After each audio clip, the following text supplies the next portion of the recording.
Hi guys, welcome to all of you in our YouTube channel Gurmantra Siksha Ka Granth, and I'm your educator Saranya. So today is a continuation of our G protein coupled receptors, and we are going to see few more pathways in G protein coupled receptors. Like we're going to see about cholera toxin mechanism, pertussis toxin mechanism, and transducin pathway, that is GPCR in the vision system. Like how we are able to see objects in day and night. So that is the pathway of transducin. So these are the three important topics which you're going to discuss today. So let's start with the cholera toxin. So we all know cholera is a disease. Okay, so it is transmitted by the contaminated food and water, and it causes watery diarrhea. Okay, so cholera toxin is produced by the organism Vibrio cholerae, which causes the disease cholera, and that is caused by the contamination of food and water, and it causes watery diarrhea. Okay, and this Vibrio cholerae is a gram-negative bacteria. Okay, it's a gram-negative bacteria.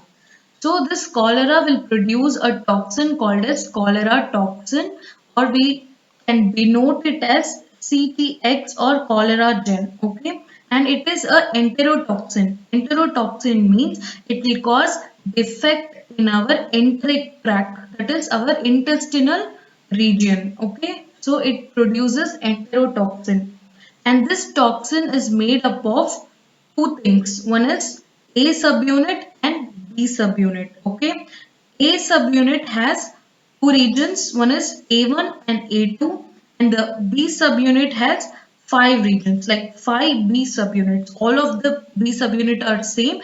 It has five B subunits. Okay, so A subunit is the enzymatic activity having subunit. Okay, A subunit has enzymatic activity, and the B subunit will bind to the receptor. So it is involved in receptor binding. So together A and B subunit, we denote it as AB5 because there is one A subunit and five B subunits. Okay, so our cholera toxin is denoted as AB5. And now we are going to see about the mode of action of this cholera toxin. And we know that the ligand is cholera toxin, okay, and it is going to be affecting our intestinal epithelium. So that is the target cell. Target cell is intestinal epithelium, that is epithelial cells of your intestine.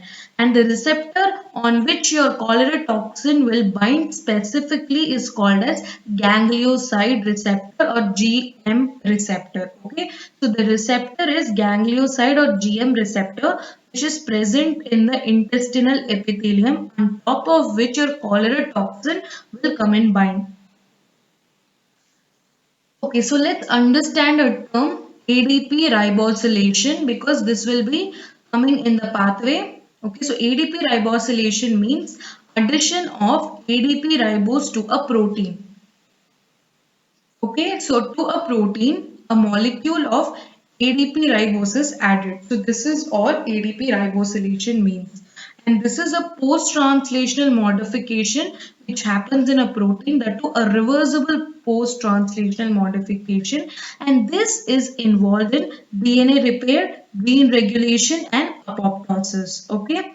So addition of ADP ribose to a protein is called as ADP ribosylation, and it is a reversible post-translational modification, and this is involved in DNA repair, gene regulation and apoptosis.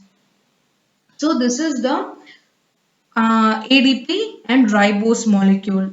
So this is adenine, okay, and this is your ribose and diphosphate, which means ADP. Up to this, okay. So this whole structure up to this is ADP, and this is bound to a ribose molecule. This is a ribose molecule.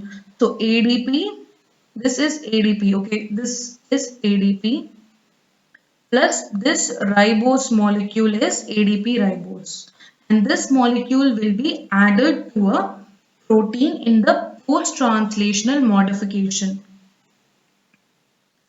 Okay, so now we are going to see the mechanism of action of cholera toxin. Okay, so cholera toxin is also denoted as AB5 because it has A subunit and 5B subunit, and this toxin will bind to the ganglioside receptor. So this is the ganglioside or GM receptor. This cholera toxin will bind to the receptor here. Okay. This AB5 toxin will be endocytosed. Okay, it will be endocytosed and goes to the endoplasmic reticulum where only A1 subunit can exit the vesicle. So this is a vesicle in which AB5 toxin is present and only A1. Okay, you know that A contains two regions, one is A1 and A2. Only A can exit from this vesicle. Okay, A can only exit from this vesicle which is taken care by the endoplasmic reticulum. Okay, so this A1 only has the enzymatic activity. B5 is for binding to the receptor. So the function of B5 is to binding to the receptor, and A alone has the enzymatic activity, and in that especially A1 has the enzymatic activity. Okay, so what A1 do is it will ADP ribosylate the G protein. Okay, simple. What is ADP ribosylation? Addition of ADP ribose to a protein. Okay, so this G protein will be ADP ribosed. Okay, so ADP ribose molecule will be added to this G protein. So what will happen? This G protein will lose its GTPase activity. Its GTPase activity will be inhibited. Okay, after the G protein has been ADP ribosylated, its GTPase activity will be inhibited. So continuously adenylate cyclase will be on.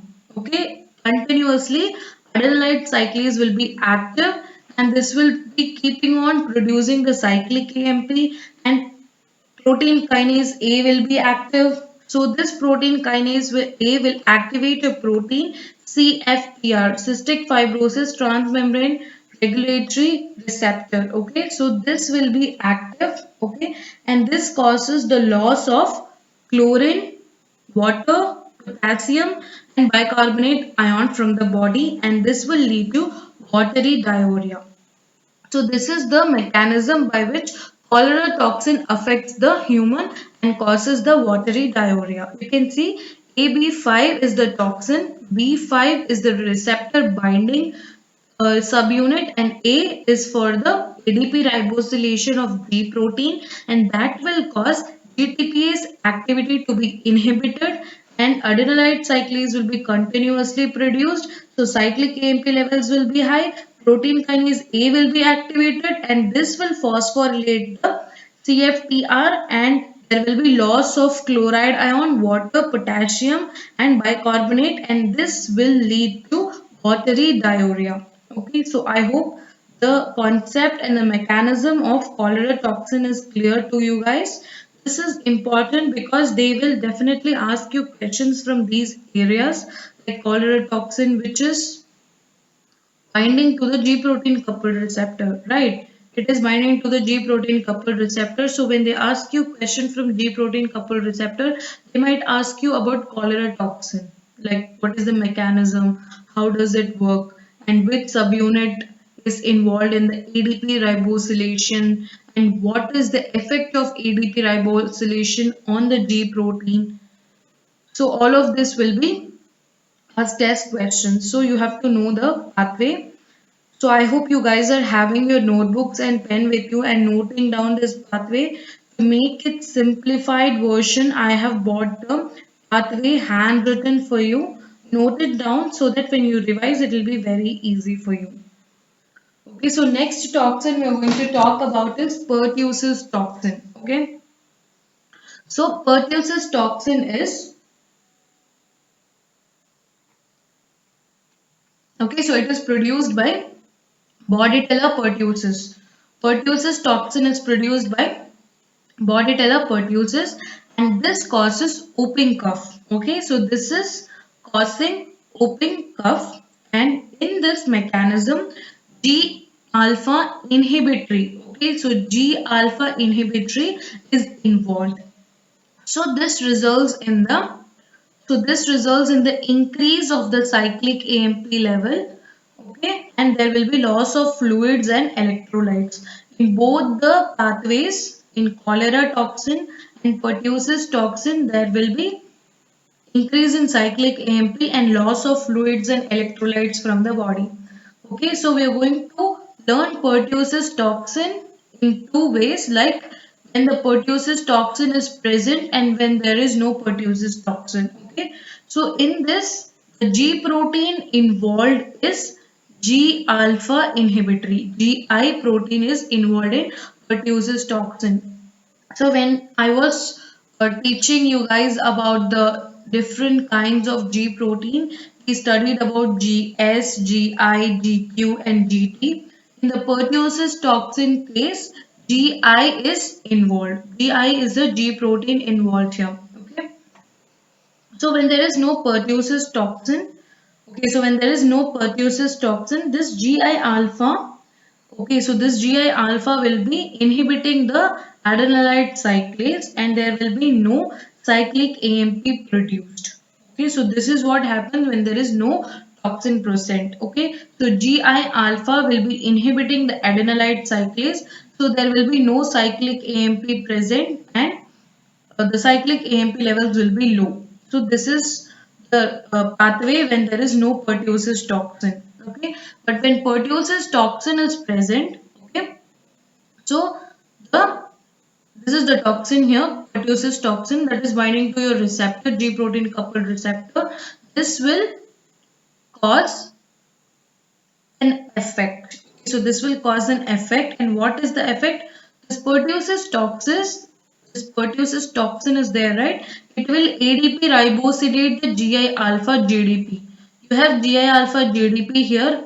This protein will be ADP ribosylated, which means ADP ribose will be added to GI alpha GDP.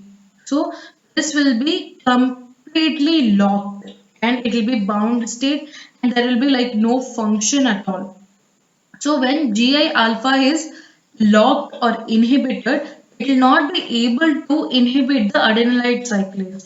So the function of GI alpha is to inhibit the adenylate cyclase. Since GI alpha is locked, okay, so GI alpha is blocked because of ADP ribosylation by the pertussis toxin.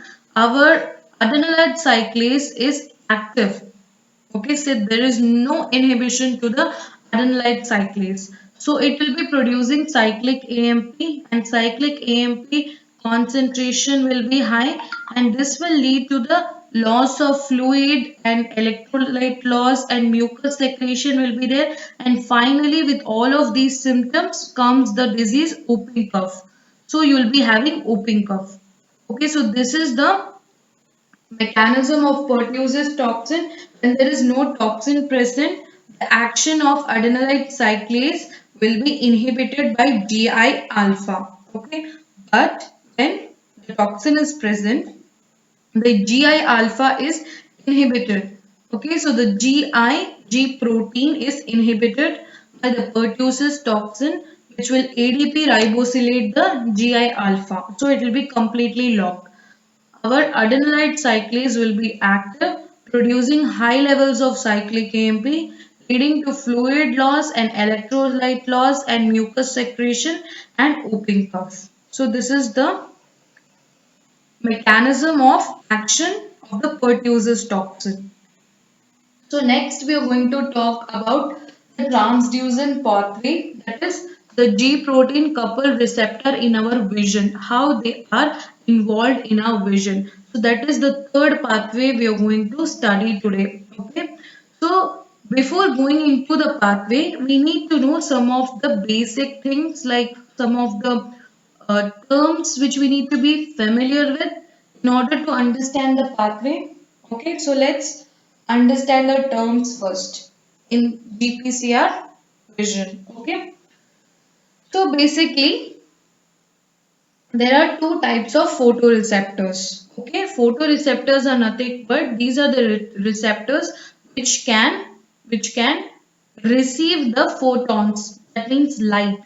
Okay, The name itself says its purpose. Okay, photoreceptors, which means it will receive the photons or the light. Okay, so there are two types of photoreceptors. One is rods. Okay, so one is rods. These are used in the night vision. So rods are helpful for you to see the objects in the night. So these are used in the night vision as only few photons, okay? As only few photons can activate the rod cells. And rod cell help in the grayscale vision, okay?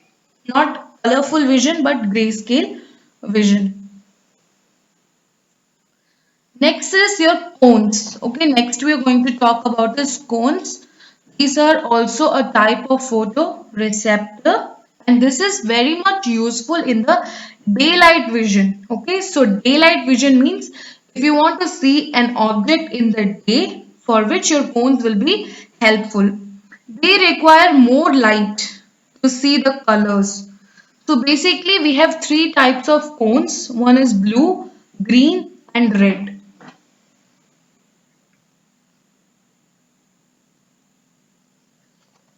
Okay, so vision in eye depends upon the G protein that regulates the cyclic GMP gated ion channels. So in the vision system, G protein or the GPCR is involved and cyclic GMP will be used for the gated ion channels. Okay, cyclic GMP will regulate the gated ion channels. Okay. So the next term we are going to understand is rhodopsin. So rhodopsin is nothing but it consists of opsin, which is a protein. Okay, it's a transmembrane protein which is present in the rod and it has a chromophore, that is color. Okay, chromophore is a color inducing. Okay, so chromophore, that is 11 cis retinal. Okay, 11 cis retinal. Rhodopsin consists of opsin plus 11 cis retinal. Okay, so next is transducin. Transducin is the G protein. Okay, so transducin is the G protein involved in the vision GPCR pathway. It is as usual heterotrimeric in nature and it will bind to the GTP. Okay, and the rhodopsin is the receptor here. Rhodopsin is the receptor and transducin is the G protein, and there is an enzyme involved in the process, that is phosphodiesterase. This is PDE here, phosphodiesterase. This will convert the cyclic GMP to 5-GMP. Okay, so this will convert cyclic GMP to 5-GMP. So we are going to understand the phototransduction in rod cells in two pathways. One is in the presence of light, other one is in the absence of light. Okay. So first, in the presence of light, what happens is you have the rod cells which has rhodopsin, which consists of opsin, that is a protein, and 11 cis retinal. When light is present, okay, so this 11 cis retinal will be converted to all trans retinal. So cis retinal will be converted to all trans retinal and this will activate the transducin. So this will activate the transducin. So transducin, the activated form, will activate an enzyme called as phosphodiesterase. And since this is working on cyclic GMP, we just call it as cyclic GMP phosphodiesterase. Okay. So what happens here? Rhodopsin is present, which has opsin and 11 cis retinal. When light falls on this, the 11 cis retinal will be converted to all trans retinal and this will activate the transducin. The activated transducin will activate the phosphodiesterase enzyme. And you know the function of phosphodiesterase enzyme is to convert cyclic GMP to 5-GMP, right? So when all the cyclic GMP is converted to 5-GMP, the level of cyclic GMP in the rod cells will decrease. Okay. So this will close the sodium channels. So this will close the sodium channels. and there is low level of cyclic GMP, sodium ion channels will be closed. So there will be no influx of sodium in the rod cell. So the cell will be in negative charge. Okay, the cell will be in negative charge. That is what we call it as hyperpolarization. Minus 71 millivolt will be the membrane potential, and hyperpolarization will happen due to the closure of sodium ion channel.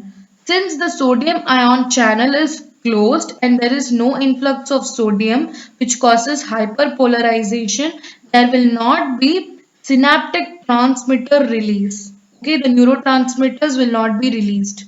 So, one point to be noted is in the presence of light, to see the objects, you do not require neurotransmitters or synaptic transmitters, which means in the absence of light or in the dark, to see the objects, you require neurotransmitters. Okay. So what happens at night is neurotransmitters are required to see the objects. So this rhodopsin which is present in the rod cells which has opsin protein and 11-cis retinal will not be activated. Okay, it will not be converted into transform. So 11-cis retinal will be only 11-cis retinal. So transducin will not be active, phosphodiesterase will not be active. So sodium ion channels will be on all the time and there will be influx of sodium ions which will lead to depolarization, which means inside the cell there is more positive charge which is 45 millivolt, and this will cause the release of synaptic transmitters, and these synaptic transmitters are required for us to see the objects in the dark. Okay, so you can see here the picture of 11-cis retinal. This is the 11-cis retinal and this is the opsin protein. Okay, and this is a part of rhodopsin, which is the receptor region. Okay, you can see here this is the rhodopsin. When light is falling on the rhodopsin, transducin is getting activated. The activated transducin is activating the phosphodiesterase enzyme, which is converting the cyclic GMP into 5-GMP. Okay, so due to this, there will be closure of sodium ion channels. Closure of sodium ion channels. Okay, sodium ion channels will remain closed, which means there is no influx of the channel. Okay, no influx of sodium ions into the channel, which will cause hyperpolarization, and hyperpolarization means no release of neurotransmitters. And this makes sense because during the daytime we do not need neurotransmitters, so it is better that they are not produced. Okay, so it is better that they are not produced, and that is the reason our sodium channels are closed. In order for your sodium channels to open, you can see here, in order for the sodium channels to open, the cyclic GMP which is present, okay, that has to bind to the sodium ion channel. If cyclic GMP is bound to the sodium ion channel, it will be open. Since the phosphodiesterase enzyme is converting all the cyclic GMP to 5-GMP, there is no cyclic GMP present to open the sodium ion channels. And since during the daytime or in the presence of light, we do not need neurotransmitters in order to see the objects, it's better that sodium ion channels are closed. Okay. So you can see here when light falls, okay, rhodopsin will be activated. So that is step number 1. Rhodopsin will be activated. Rhodopsin is the receptor which contains opsin and 11-cis retinal. After the activation of rhodopsin, this will activate the transducin. This will activate the transducin, which is the G protein. So the activated G protein transducin here will activate the phosphodiesterase. Okay, so the transducin will activate the phosphodiesterase here. So that is the second step. The activated phosphodiesterase, which is the effector protein, will convert the cyclic GMP to normal GMP or 5-GMP, and this cannot bind to the sodium ion channel and open it. Therefore, our sodium ion channel will be closed. Okay, so ion channel will be closed and this will lead to hyperpolarization, and there is no release of neurotransmitter. There is no release of neurotransmitters, and that is not required because light is present. Okay, so we are going to understand about the amplification of the signals. Okay, one photon will activate one rhodopsin. Okay, and one rhodopsin will activate hundreds of transducin. And you guys know that rhodopsin is the receptor and transducin is the G protein. So one rhodopsin can activate hundreds of transducin, and one transducin can activate hundreds of phosphodiesterase enzyme. Okay, and one phosphodiesterase enzyme can convert thousands of cyclic GMP into 5-GMP, that too per second. Okay, so this is how the amplification happens. One photon, one rhodopsin can activate hundreds of transducin, and one transducin can activate hundreds of PDE, and one PDE can convert thousands of cyclic GMP to 5-GMP. Okay, so this is the pathway of your vision system in GPCR involving transducin as a G protein. We studied in the types of G protein about GT, so this is that GT. Okay, so I hope you guys understood the concepts of cholera toxin, pertussis toxin, and the vision in GPCR. Okay, so if you like the videos and the concepts, like, share and subscribe to our YouTube channel Gurmantra Shiksha Ka Granth. And if you have any queries, you can contact us on tanejanehaofficial@gmail.com, and our phone is 9351280000. Thank you so much and have a nice day.